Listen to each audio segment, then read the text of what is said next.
Hi Richard. Hi there, Ayav. I understand that today is Wesak. Yes. And could you share a little bit about what it is? Certainly. I mean, Festival of Wesak, which many Buddhists will be celebrating today, concerns the birth, the enlightenment, and his final passing through the highest stages of Nirvana when he physically passed on from this world. That was 2,500 years ago, approximately. And it's very significant to us in the Aetherius Society, especially because we believe he's here among us today. Could you tell us a little bit more about when he came to Earth? And I understand he came in the 1950s? That's right. He came, we believe, in 1956. Richard, would you like to share a little bit about why you feel or why you think the Lord Buddha has come at this time? Well, it's very interesting, and I think it's something we need to meditate on to really know, and then we might not know, I'm sure, all the answers to that very profound question. Certain thoughts come to mind. First of all, in 1956, on November the 1st, there was a meeting on Shambhala, and this is reported in Cosmic Voice Volume 2. And at that meeting were two lords of the sun, which are the most elevated beings in our solar system, with the exception of the planets and the sun in itself. And as well at that meeting was the Lord Buddha, the Master Jesus, and by the way, the Lord Buddha and the Master Jesus are very linked.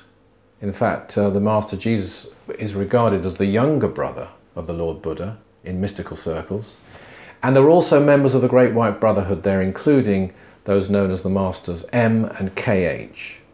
Now, various decisions were made. The decisions made there were based on earlier decisions made on Saturn. And those decisions included the fact that there should be a greater focus on power for the world as a whole, used for the world as a whole, as opposed to for oneself. And also on introducing a language, and the language was called the language of direct action. Now those are only two of the decisions made, mark a very big change, a change away from a certain type of thought which has been prevalent in spirituality upon our world, and a type of thought which you could say was perfected and demonstrated and taught when he was on earth by the Lord Buddha, that of finding enlightenment through the inner path of meditation and contemplation and spiritual practice.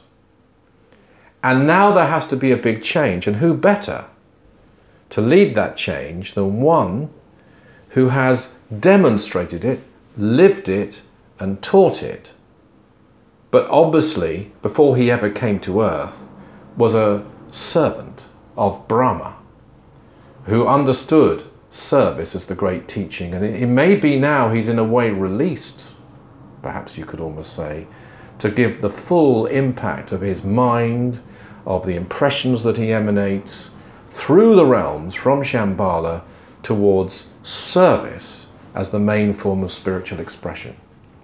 It's brilliant. So how can we, the viewers, make the most of this Buddhic influence now? Well, obviously it's very associated with meditation, the Buddhic influence, as we understand it from the past anyway. And it's obviously a factor, and in fact Dr. King prophesied that there would be a growth after the 1956, after he came to earth, of Eastern thought, of Buddhism, and of course meditation has absolutely flourished, particularly in the late 60s, early 70s, and today you can even practice it on the National Health Service and all kinds of organisations, including some businesses do meditation. It's across the board thing, it's taken over. That's one aspect. But I think the primary aspect is going to be this great change,